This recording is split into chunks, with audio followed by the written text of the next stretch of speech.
샬롬. 찬송 한 장 부르고 시작하겠습니다. 610장.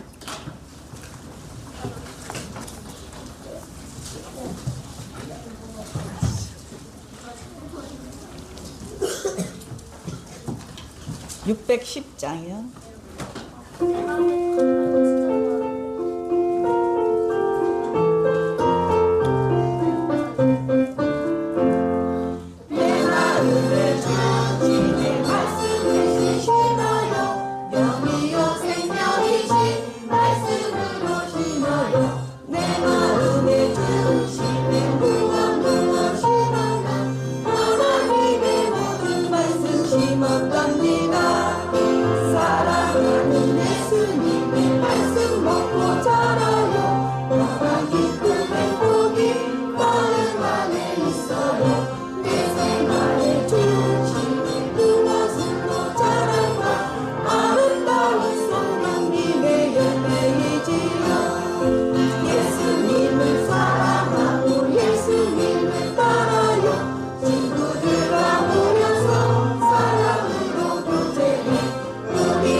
기도드리겠습니다.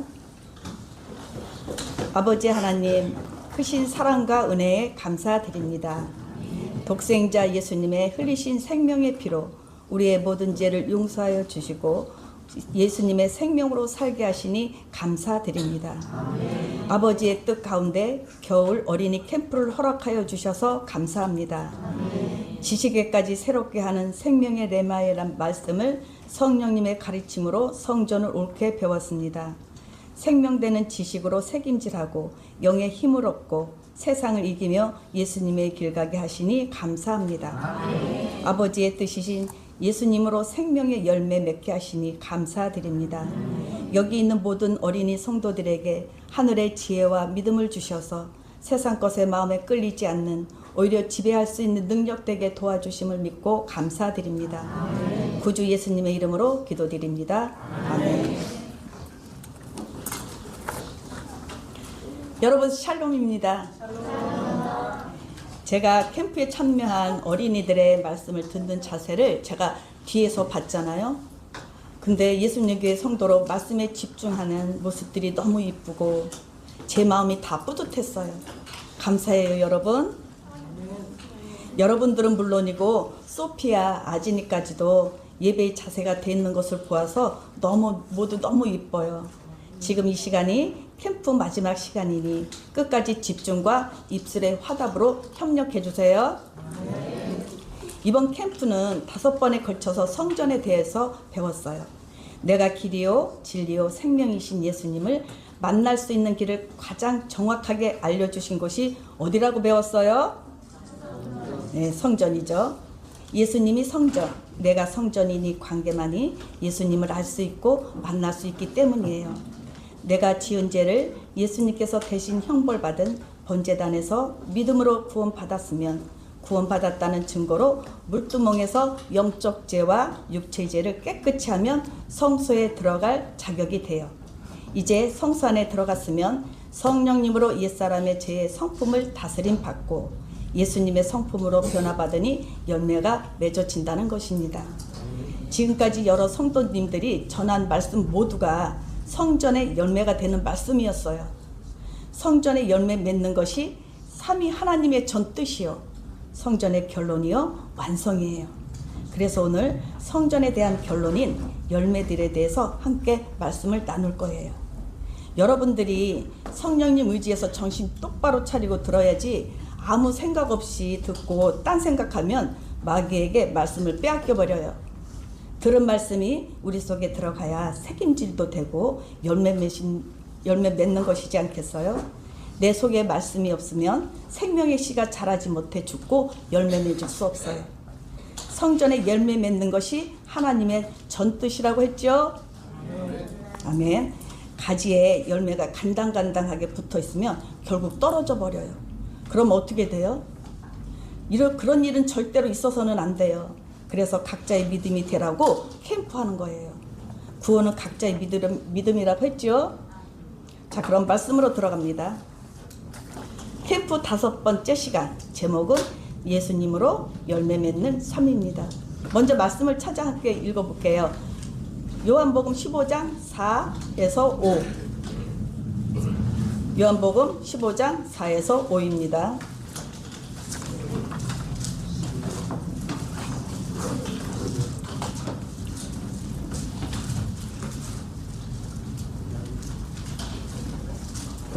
요한복음 15장 4에서 5.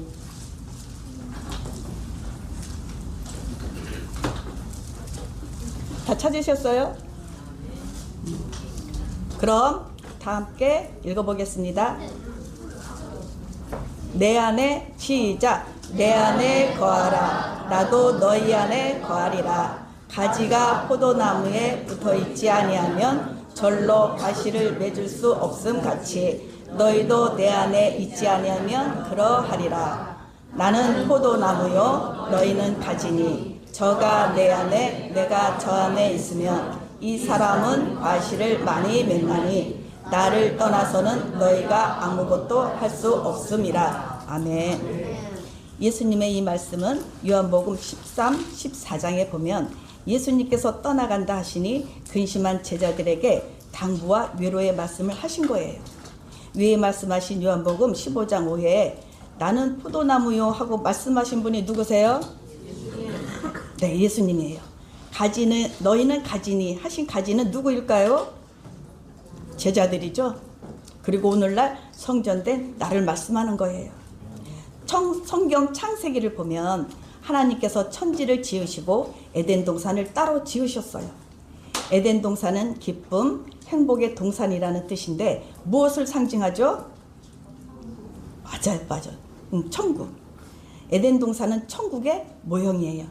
천국을 상징하면서 이스라엘에 대한 계시예요. 가르쳐 보이셨다는 말입니다. 이스라엘이 하나님의 뜻을 심으신 하나님의 동산이에요. 하나님의 동산 안에 심으신 포도원을 의미해요.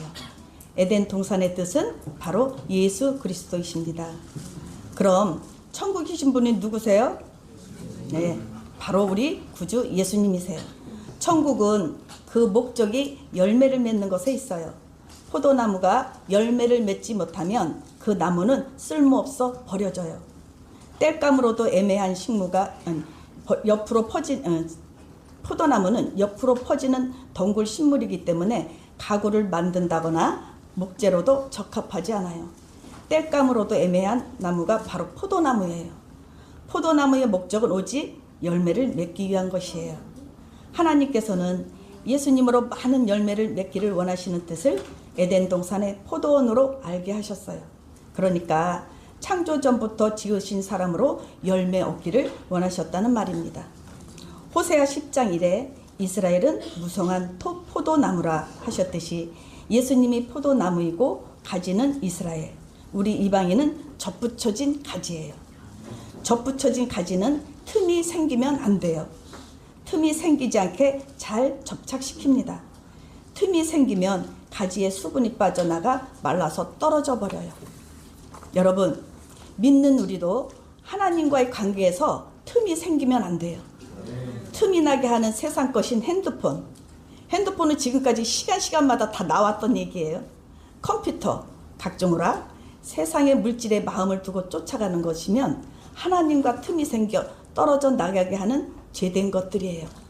그러면 예수님을 맞을 수 있을까요? 여기 어린이분들 왜 대답들 안 해? 맞을 수 있어요? 딴 생각했나 봐. 받았었어? 떨어져 나가게 하는 것들, 떨어져 나가게 하는 죄된 것들을 하면 예수님을 맞을 수 없어요. 물두멍인 육체의 죄에서 돌이키지 못하면 성소 못 들어가요.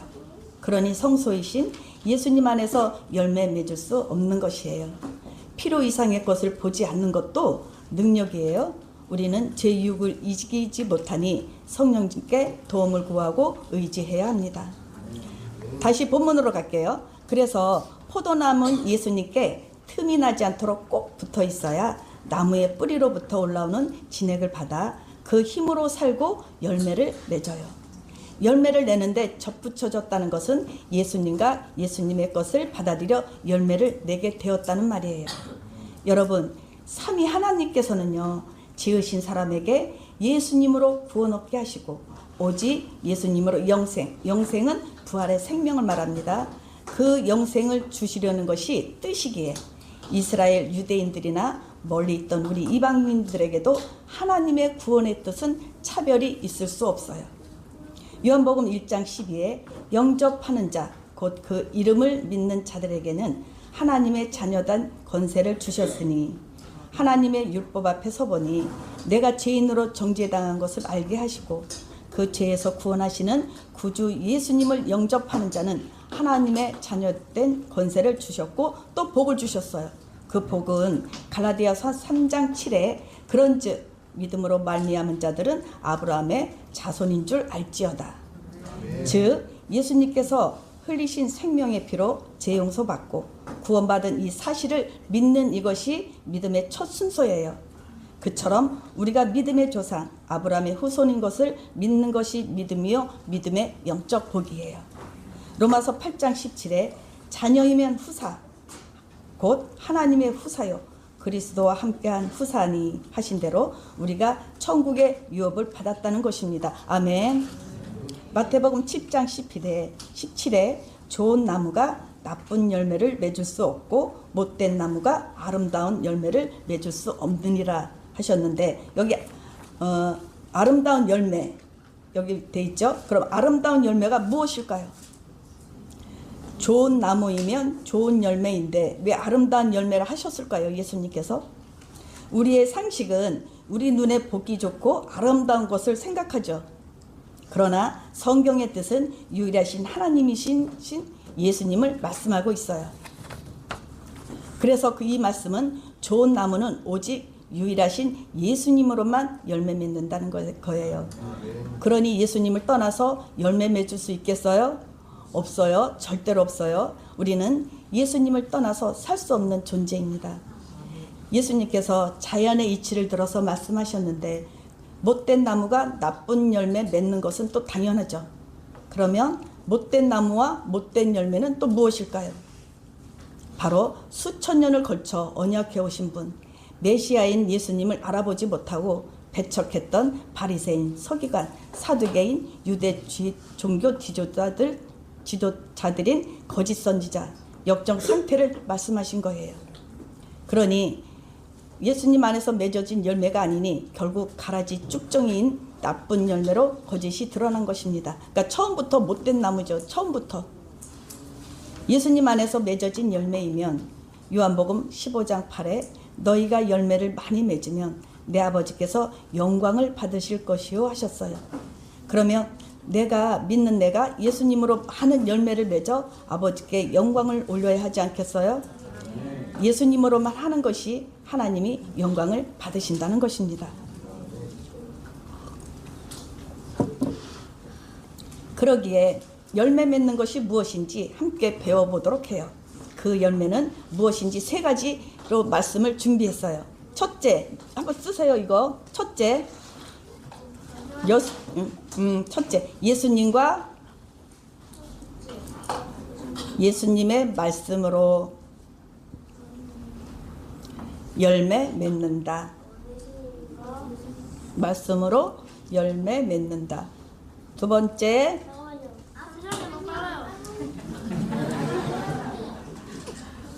둘째, 다시 한번 해줄게. 예수님과 예수님의 말씀으로 열매 맺는다. 맞아요. 둘째, 예수님의 말씀이 예수님의 말씀이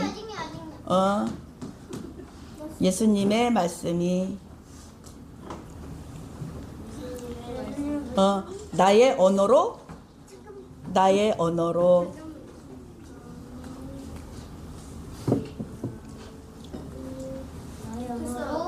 열매 맺는다.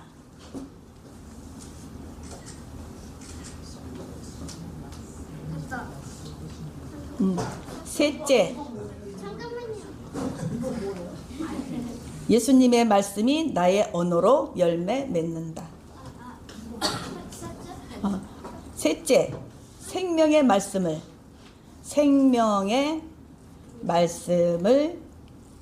전함으로 예수님의 말씀이 나의 언어로 열매 맺는다. 생명의 말씀을 전함으로 구원의 열매를 세 번째 생명의 말씀을 전함으로 구원의 열매를 맺는다. 열매를 맺는다. 빨라요? 미안해요. 어떡해. 그래도 저 갈 길이 바빠요. 3번 뭐예요? 3번이요. 생명의 말씀을 전함으로 구원의 열매를 맺는다. 여러분이 이 세 가지를 여러분 꼭 기억하세요. 그러면 첫째가 뭐라 그랬어요? 첫째 읽어봐요. 아멘. 맞아요. 여러분 우리가 말씀으로 열매 맺는다고 했잖아요. 그러면 여러분 우리가 하나님이신 예수님을 알려면 뭘 봐야 해요? 맞아요. 아멘. 또 삼위 하나님의 뜻을 알려면 뭘 봐야 해요? 맞아요. 삼위 하나님과의 관계는 말씀으로 맺는 거예요. 요한복음 14장 말씀 한번 찾아볼게요. 이건 중요한 거라. 요한복음 14, 21. 요한복음 14, 21. 노트에서 한번 찾아보세요.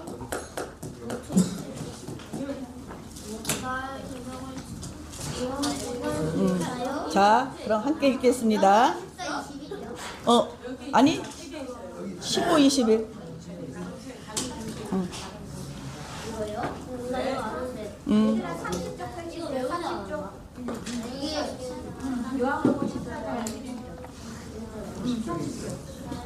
그래도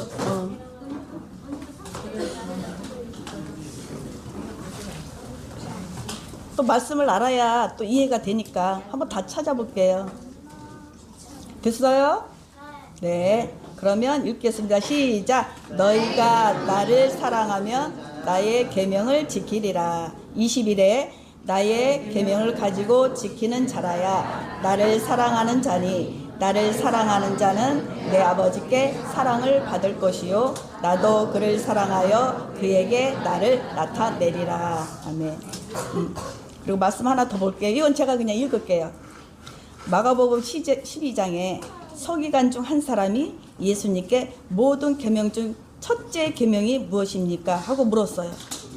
예수님께서 내 마음을 다하고 목숨을 다하고 뜻을 다하고 힘을 다하여 주 너의 하나님을 사랑하라 하신 것이요. 둘째는 이것이니 내 이웃을 내 몸과 같이 사랑하라. 이에서 더 큰 계명이 없느니라 말씀하셨어요. 그러니까 예수님께서 말씀하시고자 하시는 계명이 뭐예요? 계명. 하나님을 사랑하라. 또 이웃을 사랑하라입니다. 계명은 이따가 제가 또 따로 또 말씀드릴게요. 이웃이라 하니까 이웃집, 옆집이 아니라 사람으로 오신 예수님이 우리의 이웃입니다. 여러분, 하나님을 사랑한다는 것은 하나님을 알고 나를 안다는 것에 나오는 진실함이에요. 또 안다는 것은 경험에서 나오는 경험의 관계에서 안다는 것입니다. 거기에는 어둠이 없는 진실함이 있고 또 사랑이 있어요. 그 사랑은 계명을 지키는 것으로 나타나요. 그러면 위에 요한복음 14장 20일에 그에게 나를 나타내리라 읽었었죠. 근데 그 말씀이 무엇일까요?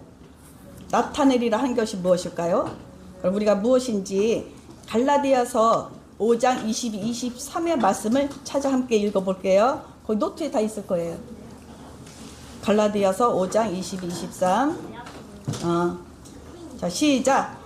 오직 성령의 열매는 사랑과 희락과 화평과 오래 참음과 자비와 양성과 충성과 온유와 절제니 이 같은 법을 금지할 법이 없느니라.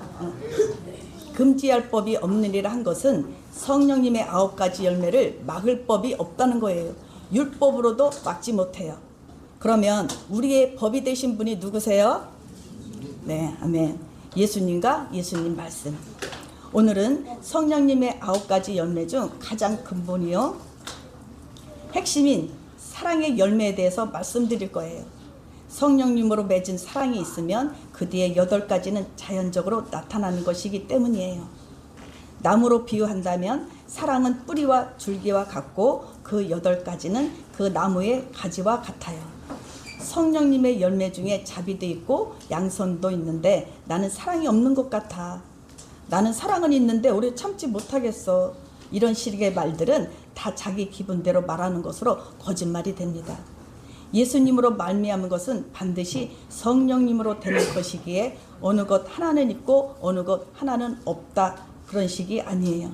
그래서 성령님의 열매 중에서 사랑이 있으면 그 다음 희락이 있고 화평이 있고 오래 참은 이렇게 사슬되어 연결되어 나타나는 것입니다. 이것이 성령님이 그 안에 오신 천국의 요소예요. 그래서 사랑이 없으면 그 뒤에 아무것도 없어요. 사랑이 있으면 그 뒤에 모든 열매도 있는 것입니다. 사랑에 대한 정의를 정확하게 말씀하신 곳이 있는데 고린도전서 13장 1, 2 제가 읽어볼게요. 내가 사람의 방언과 천사의 말을 할지라도 사랑이 없으면 소리나는 구리와 울리는 꽹과리가 되고 내가 예언하는 능이 있어 모든 비밀과 모든 지식을 알고 또 산을 옮길 만한 믿음이 있을지라도 사랑이 없으면 내가 아무것도 아니요 했어요. 사람의 최고의 고상한 말이라도 최고 수준의 아름다운 말이라도 천사가 전해준 율법에 대해서 다 안다 해도 사랑이 없으면 그것은 소리나는 꽹과리일 뿐이다. 아무리 많은 은사가 나타날지라도 사랑이 없으면 아무것도 아니라는 얘기예요. 그러니까 인간에게서 나는 사랑을 말하는 것 아닙니다. 그리고 갈라디아서 5장 22, 23에 그러니까 9가지 성령님 열매였었죠. 근데 같은 말씀이 또 있어요. 고린도전서 13장 4에 7 이거는 함께 읽어볼게요. 고린도전서 13장 4에서 7까지 고린도전서 13장 4에서 7까지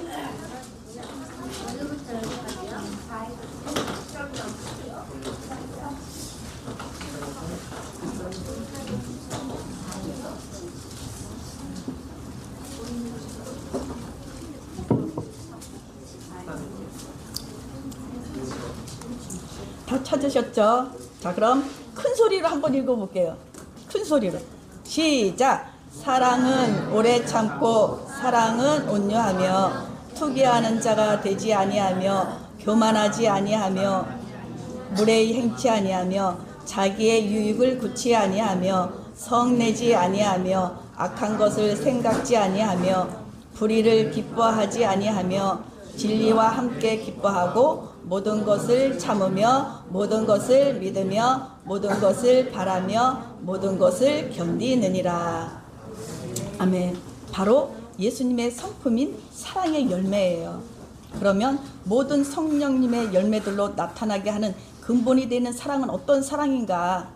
지금까지 말했잖아요. 그렇죠? 지금까지 말했습니다. 저는 예수님을 사랑합니다. 하는 말로만이 아니고 자기 의지가 예수님을 진짜 사랑하고 따르기를 원하여 성령님의 도우심을 구하여 거듭나면 성령님으로 사랑하게 되는 거예요. 예수님을 누구로 사랑한다고요? 또 예수님을 사랑하면 뭘 지켜요? 네, 계명을 지켜요. 그 예수님께서 나의 하나님이요, 나의 구주요, 나의 대제사장이요, 나의 중보요, 나의 생명이요, 나의 왕이요, 신랑이신 예수님을 말씀 안에서 경험될 때 열매 맺는 것을 내가 성령님으로 내가 안다는 것입니다. 첫째 열매는 여기까지예요. 그럼 첫째 요약을 하면 예수님을 사랑하면 계명을 지킨다. 하나님을 사랑하라, 이웃을 사랑하라입니다. 이것이 율법과 선지자의 강령이라고 하셨죠. 예수님께서 예수님의 계명을 지키면 예수님으로 열매가 맺어져요. 그것은 사랑으로 나타나는 거예요. 그럼 아까 계명을 내가 설명한다고 했죠. 그럼 계명은 또 뭘까요? 계명을 설명할 수 있는 사람 없어요? 계명은 쉽게 말하면 하나님의 양심인 십계명이에요. 십계명은 사단이 지었던 죄예요. 오늘날도 십계명을 범하면 구원이 없어요. 특히 1계명에서 4계명은 영적인 계명이기 때문에 꼭 지켜야 되는 법이에요. 그래서 우리가 집에 여러분들 집에 가면 학용품에 형상 있는 거 있어요? 없어요? 없어요? 있어요? 그건 10계명, 2계명을 범하는 거예요. 그거는 내가 믿음으로 순종이 아닌 믿음으로 그것을 다 없애야 돼요. 하나님께서는 아무리 작은 거 하나라도 크게 보신다고 목사님께서 말씀하신 적이 있었어요. 아빠가 사와요. 그럼 싫다고 하세요. 직접 산다고 해보세요 한번. 오늘 그럼 거룩하신 하나님께서 자기 백성을 거룩하게 하는 경계의 법이에요. 이것은 우리 신비의 즉 마음에 새기는 믿음의 법이 되어야 해요. 두 번째 말씀입니다. 예수님의 언어인 말씀이 우리 입에 열매로 맺는다. 그렇죠? 한번 다시 크게. 예수님의 언어인 말씀이 우리 입에 열매로 맺는다. 성령님께서 내 안에 오시면 입의 말을 다스리게 돼 있어요.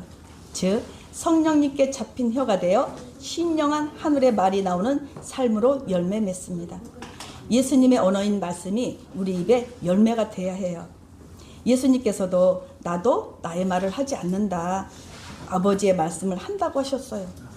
예수님의 말씀의 근거, 그러니까 출처가 아버지의 말씀, 아버지의 가르치시는 것을 말씀하셨어요. 우리의 언어도 예수님의 가르침대로 예수님의 언어인 말씀이 우리 입에 열매가 되어야 해요. 누가복음 6장 45에 거기 써 있을 거예요. 노트에 한번 보세요. 누가복음 6장 45.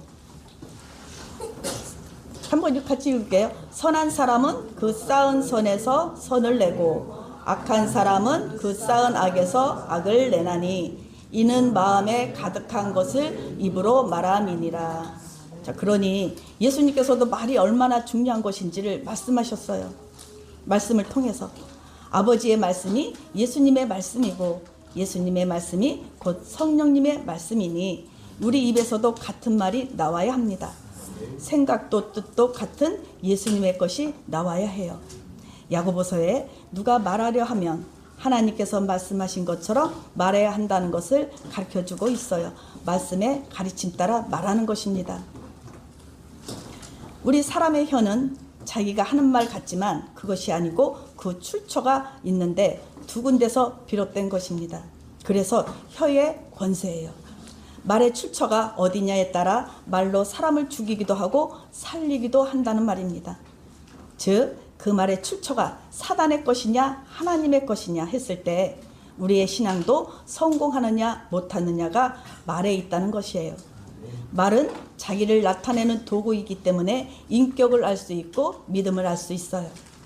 그 마음이 예수님이 계시면 예수님이 나오고 세상이 있으면 세상이 나오고 자기가 있으면 자기가 나오는 것입니다. 나무가 좋으면 실과도 좋듯이 우리 마음이 복음으로 차 있고 생명으로 차 있고 기쁨으로 차 있으면 예수님의 기쁨이 나오고 예수님의 행복이 나오고 예수님의 생명이 나오는 거예요. 반대로 선한 것이 없는 마음에는 시기심, 질투심, 보복심, 자기자랑, 회방하는 것들로 차 있음으로 해서 선한 말이 나올 수가 없다는 것입니다. 야고보서 3장 11에 샘이 한 구멍에서 어찌 단물과 쓴물을 내겠느뇨. 믿는 자가 빛을 내는 말은 하는데 어찌 선한 말을 할 수 있겠느냐. 있을 수 없는 일이라는 말, 있을 수 없는 일이라는 것입니다. 자기의 말로 남을 상처 주는 말들은 모두 사단에게서 나온 것입니다. 관계를 불편하게 하는 것들도 다 근거가 사단에게서 나온 거예요. 생각이 여기 있는 여러분들 어린이 성도님들과 청소년 여러분 이거 잘 들으세요. 우쭐의 말, 우월감의 말, 생각 없이 하는 말, 유익 없는 것들로 말 많은 것. 여기 들어보세요. 주목. 들어요? 어떤 말이 사단의 말인지, 나한테는 내가 이렇게 지금까지 살고 있었던 말을 한 적이 있었는지 한번 돌아보는 시간이에요. 경우 없는 말, 우월감의 말, 부리는 말, 막무가내의 말, 명령의 말, 자기 주장의 말, 신경질적인 말, 불평을 달고 하는 말, 이런 것들은 다 근거가 사단이라는 것을 알아야 해요. 이런 모습은 성도의 마땅한 바가 아니요 인격적이지 않습니다. 그 안에 성령님이 계실 수가 없어요. 그리고 여러분 제가 한마디 더 할게요. 요즘 초등학생이나 청소년들 사이에 은어, 그러니까 자기네들끼리 통하는 말 있죠. 그리고 비속어, 욕설, 유행어가 대화에서 빠질 수 없는 말들이 되었다고 합니다. 제가 길을 다니다 보면 특히 중고등학교 남자아이들이 주고받는 말들을 들으면 나와 상관없는데도 마음이 불편하고 진짜 염려가 돼요. 욕에서 시작해서 욕으로 끝나더라고요. 자기네들끼리. 그러면서 막 웃고 하는 모습을 제가 봤는데 참 마음이 불편하고 참 안타까웠어요. 그래서 제가 이 언어에 대한 말씀을 정리하면서 생각이 나서 찾아봤어요. 그런데 대부분 학생들이 은어, 비속어, 유행어가 웹툰이나 유튜브 같은 곳에서 비속어를 많이 알게 됐다고 하더라고요. 친구들이 쓰니까 함께 쓰고 있고 비속어를 사용하지 않으면 대화가 안 된대요. 여러분들은 안 그러리라 믿어요? 지금 시대가 예수님께서 곧 오실 때라 세상 온갖 정보가 넘치고 넘쳐있는 때입니다. 사단의 매개체들로 대부분 부정적이고 저속한 말들이 너무 많아요. 볼 게 없어요, 볼 게. 예수님께서 자기 형상과 모양대로 존귀하게 지어진 사람이 그런 저주스럽고 저질적인 언어를 쓰고 있다면 하나님께 합당치 않아요. 그것은 더럽고 유치한 것들이에요. 구원은 자기의 것입니다. 여기 예수님 교회 다닌다고 다 구원인가요? 아니죠. 구원 얻을 기회를 주신 것이지요. 기회 주신 은혜를 주셨는데 자기 구원은 자기가 힘써야 하지 않겠어요? 무엇이 됐든지 세상 따라가면 멸망합니다. 여러분, 이런 것들은 예수님 안에 있는 것들이에요? 밖에 있는 것들이에요? 대답해봐요. 그렇죠. 밖에 있는 것들이죠. 밖에 있는 것들에 있는 사단의 열매들이에요. 그러면 예수님 안에서 열매는 뭐예요? 아까 배웠어요. 갈라디아서 5장 22, 23. 사랑, 희락, 화평, 오래 참음, 자비, 양선, 충성, 온유, 절제, 이 같은 것들을 했죠. 그리고 고린도전서 13장 사랑은 오래 참고 사랑은 온유하며, 이렇게 쭉 나가는 말씀이 있었어요. 아까 예수님을 믿는다는 사람이 하나님의 말씀을 근거하여 생각과 혀와 행동이 변화되지 않으면 악한 영들에게 자기 혀가 잡히게 되고 생각을 점령당하게 되는 것입니다. 그러면 여러분 구원이 있을까요? 구원 있어요? 김소은 없어요? 확실해요? 없어요? 확실해요? 없어요?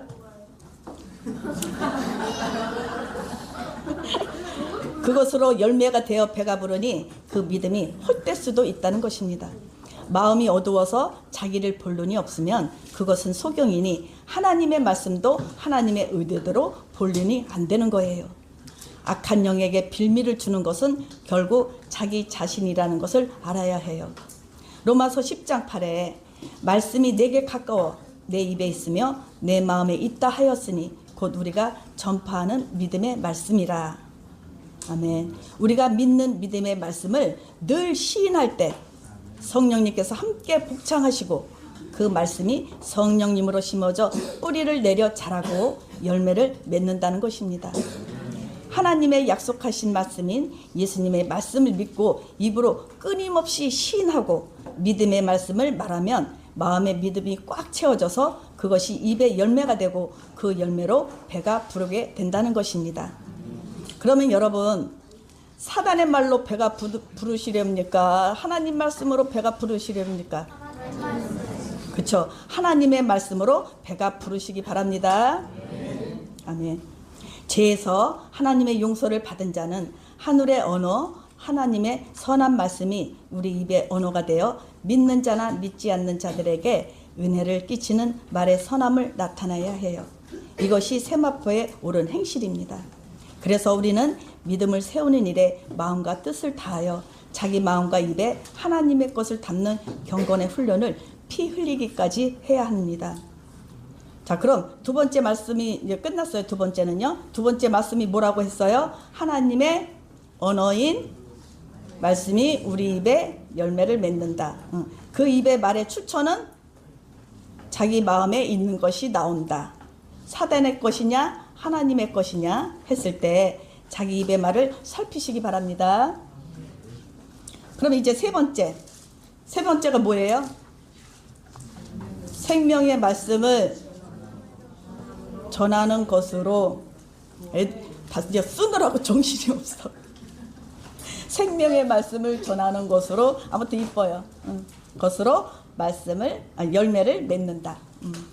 그럼 여러분, 복음이 뭐예요? 복음 기쁜 소식이죠. 그럼 기쁜 소식은 또 어떤 소식일까? 예수님께서 지으신 사람의 모든 죄를 용서하시기 위해 육신으로 이 땅에 오셔서 피 흘리시고 죽으셨으나 다시 사신 부활의 예수님으로 생명 얻은 그 기쁨의 소식이에요. 좀 길긴 하네. 예수님께서 이 일을 위하여 오셨어요. 누가복음 4장 43에 예수님께서 이르시되 내가 다른 동네에서도 하나님의 나라 복음을 전하여 하리니 나는 이 일로 보내심을 입었노라 하셨어요. 마태, 마가, 누가, 요한복음에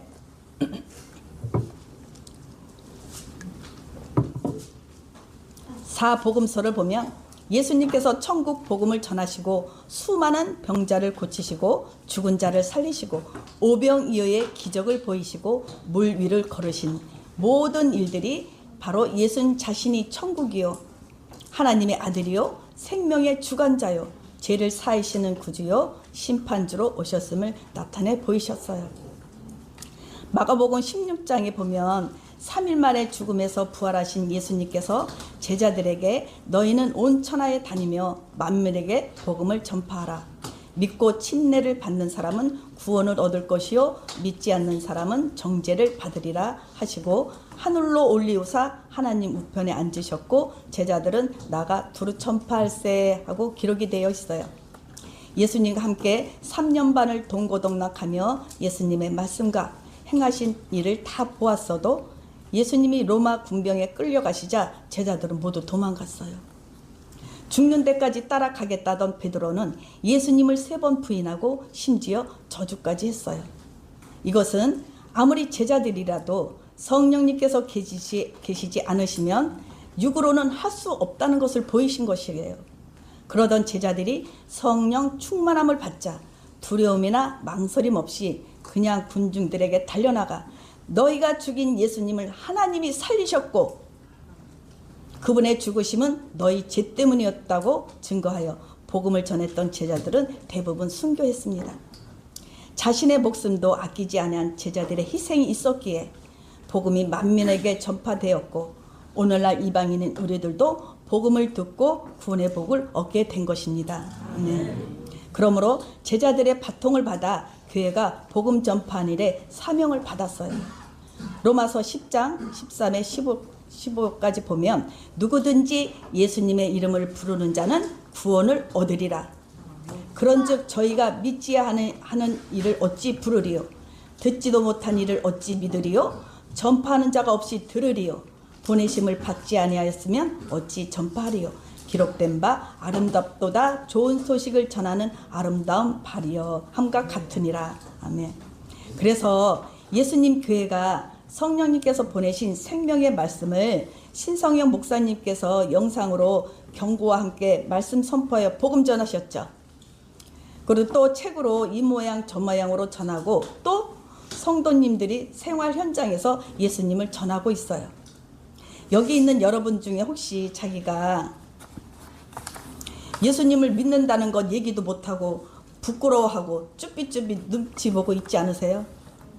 만나는 사람보다 복음 전하라는 말이 아니고 상황에 따라서 기회가 주어진다면 자기의 믿음을 당당히 고백하여 예수님의 생명을 주는 일에 관심 갖고 힘쓴다면 예수님께서도 기뻐하시고 자기 자신의 믿음을 복음 전하는 일로 확증받으니 더없이 기쁜 거예요. 내가 예수님의 은혜로 죄 용서받고 구원과 영생을 주신 그 믿음이 확고하다면 그 마음에서는 기쁨과 감사가 넘쳐 기쁨을 전하지 않을 수 없어요. 사람들과 이야기할 때도 예수님의 생명 주기를 원하여 기회만 보는 거예요. 구원의 은혜와 감사가 있으면 그의 말은 힘이 있고 그 힘으로 속이 꽉 차 있는 것을 알 수 있어요. 그리고 사람들이 받든 안 받든 기쁜 거예요. 그러면서 마음과 얼굴을 하늘을 향하여 들게 되고 또 기쁘고 감사의 마음이 올라오는 거예요. 세상의 행복과는 비교도 안 되는 행복입니다. 경험한 바입니다. 마태복음 10장 32에 누구든지 사람 앞에서 나를 시인하면 나도 하늘에 계신 내 아버지 앞에서 저를 시인할 것이요. 예수님께서 말씀하셨어요.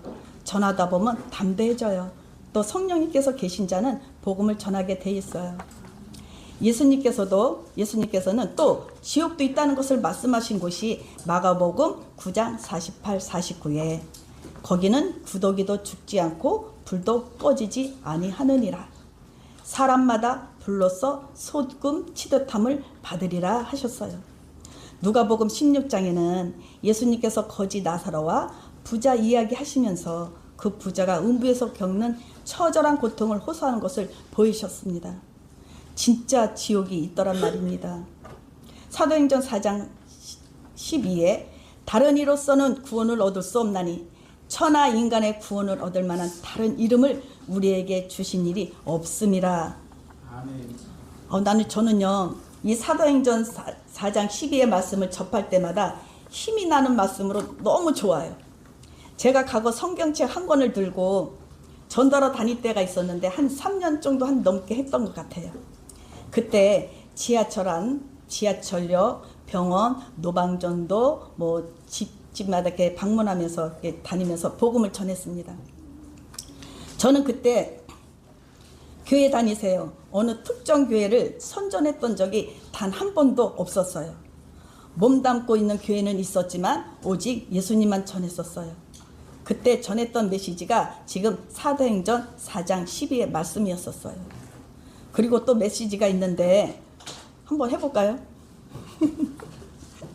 한번 해볼게요. 그때 전했던 메시지. 여러분, 하나님은 살아계십니다.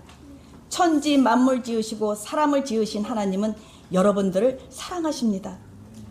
부처도 죽고 마음의 두도 죽고 예수님도 죽으셨으나 살아나신 분은 오직 예수님 한 분밖에 없습니다. 이 땅의 종교는 모두 피조물인 사람이 만든 것으로 구원받을 수 없습니다. 여러분, 천국과 지옥은 진짜 있습니다. 지옥은 한 번 들어가면 영원히 나올 수 없는 곳입니다. 여러분, 예수님 믿고 천국 가세요 하고 전했었어요. 그 제가 예수님 교회에 와서 깨달은 것이 그때 내가 복음을 제대로 전했었구나 생각하며 하나님께 감사드린 적이 있었어요. 생명 없는 메마른 땅이었는데도 지금 생각하니 참 은혜였어요.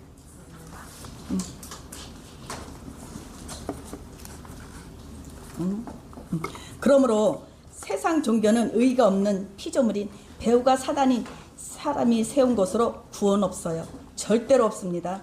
이러한 것들은 모두 사단의 종자로 속이는 것들이요 멸망당할 존재들입니다. 그러나 우리의 구주 예수님은 창조주 하나님이시며 인류의 죄를 용서하시려고 피 흘려 죽으시고 다시 사신 생명의 주인이요 하늘과 땅의 권세를 가지신 구원과 심판의 이름이신 예수님으로만 구원 얻을 수 있어요. 네, 아멘. 모두 다 아멘이죠. 그러니 우리가 사단에게 속지 않고 생명이신 예수님께 나왔으니 이 얼마나 큰 복이냐고요. 여러분 진정 감사하기 바랍니다. 더구나 예수님께서 오실 때가 가까우는데 이 복이 얼마나 큰 것인지를 알게 되더란 말입니다. 세상 것이 많은 게 복인가요? 아니죠. 우리의 복은 구주 예수 그리스도이십니다. 아멘. 사도행전 16장 30일에 가로되 주 예수님을 믿으라. 그리하면 너와 내 집이 구원을 얻으리라. 자신이 죄인임을 인정하고 예수님을 구주로 영접한 자는 자신뿐만 아니라 가족이 구원의 은혜를 얻는다는 것입니다. 골로새서 1장 6에 이 복음이 이미 너희에게 이름에 너희가 듣고 참으로 하나님의 은혜를 깨달은 날부터 너희 중에서와 같이 또한 온 천하에서도 열매를 맺어 자라는도다. 바로 예수 그리스도의 복음으로 구원의 열매를 맺는다는 것입니다. 구원의 열매를 맺었다는 것은 성소에 예수님 안으로 들어왔다는 것입니다. 내가 예수님 안에 들어왔고 예수님께서 내 안에 들어오신 성전의 관계에서 나오는 예수님의 성품으로 열매 맺는 거예요. 이 모든 것을 이루어주시고 함께 하셔서 우리의 믿음을 도와주시는 분이 누구세요? 네, 보혜사 성령님이세요. 우리 안에 오셔 계신 하나님의 영이요, 예수님의 영이요, 진리의 영이신 성령님으로 예수님의 열매가 맺어지는 것입니다. 그러므로 복음의 결론은 예수님과 연합을 이루는 거예요. 여러분, 연합이라는 말 많이 들었죠? 무슨 말씀일까요? 연합, 예수님과 뜻도 생각도 같아야 한다는 것을 말씀합니다. 생각도 뜻도 같다. 연합. 여기까지예요. 자, 그럼 오늘 예수님으로 열매 맺는 삶에 대해서 배웠어요. 그럼 정리해 볼 거예요. 첫째, 다시 한번 읽어봐요. 쏜 거. 첫째, 예수님과 예수님 말씀으로 열매 맺는다. 두 번째, 예수님 말씀으로 나의 언어를 열매 맺는다. 셋째, 말씀을 전함으로 구원의 열매를 맺는다. 잘했어요. 여러분들에게 지금까지 전한 말씀뿐만 아니라 예수님의 모든 레마의 말씀으로 생명을 얻을 때 더 풍성한 생명의 열매를 맺으시기를 진심으로 바랍니다. 이것은 배운 것에서 끝나버리는 것이 아니라 반드시 성령님과 함께 그 삶을 살 때만이 생명이요 능력이 된다는 것을 다시 한번 강조하고 말씀했습니다. 우리의 믿음을 도우신 성령님께 감사드립니다.